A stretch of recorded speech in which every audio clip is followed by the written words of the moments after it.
आयुष्यात चढउतार खूप येत असतात, पर्सनल लाईफमध्ये, प्रोफेशनल लाईफमध्ये. संतोष जुवेकरांची पद्धत काय आहे या चढउतारांकडे पाहण्याची आणि त्यांच्यावर नाही. मात करण्याची? मी ना पूर्वी असं नाही आहे, मी पूर्वी खूप नर्वस व्हायचो, थोडंसं फ्रस्ट्रेशन. सर्वात मोठं फ्रस्ट्रेशन मला आलं एकताराच्या वेळेला.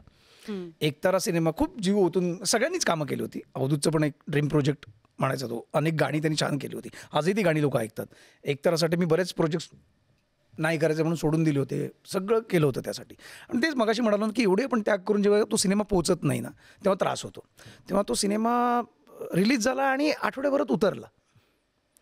खूप वाईट वाटलं. म्हणजे मी अजिबात प्रेज करत नाही किंवा मोठेपणा सांगत नाही आहे, पण त्या सिनेमाचे पोस्टर्स मी लावले होते. स्टँडीज मी घेऊन गेलो होतो थिएटरला. मग मी थिएटरमध्ये ती मुलं यायची, मी रिक्वेस्ट करायचो, मग तो मॅनेजरला जाऊन भेटायचो. ती मुलं स्टँडी असं ओपन केलं की बघायचं, हे तू आहे, तुम आप हो इधर, आप हो ये. म्हणलं हां, हे खुद का स्टँडी खुद ही लगा रहे हो. तर मला ते काही जणांना माहिती ना, आमिर खानने नाही का त्याचे पोस्टर्स लावले होते. सो ऑब्व्हियसली मला ते आठवलं, त्यामुळे कदाचित मी प्रेरित झालो असेल. पण ते मी केलं होतं, सगळं केलं होतं. मग मी एका रिक्षा युनियनची एक मॅच होती, तेव्हा मला तिथे त्यांनी गेस्ट म्हणून बोलवलं होतं. तर त्यांनी मला मानधन विचारलं होतं, तुमचं मानधन काय? म्हटलं एक काम करा ना, मानधन नको मला, तुमच्या किती रिक्षा आहेत? ते म्हणजे आमच्या 400-450 रिक्षा आहेत. म्हटलं प्रत्येक रिक्षावर माझं पोस्टर लावा ना.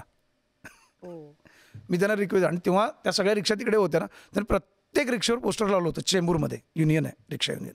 तर मी अशा प्रकारे प्रयत्न केला होता. माझा मित्र ज्याचा एक दुकान आहे, कोणाचं हॉटेल आहे, भाई तुझ्या हॉटेलच्या वर स्टँडी लाव ना, ते सगळं केलं होतं.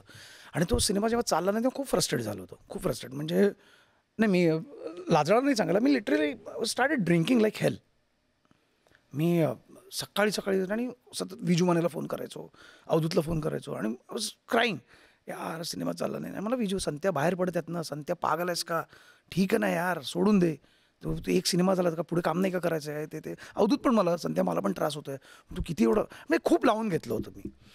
आणि मधल्या काळात ना असंच कुठेतरी होतो मी, आणि अचानक ना मला खूप 4 माणसं आले आणि फोटो काढते. संत्या आहे, संत्या बाय, तुमचं काम बघितलं, हो तुमचं एकतारा बघितला, काय काम केलं हो तुम्ही.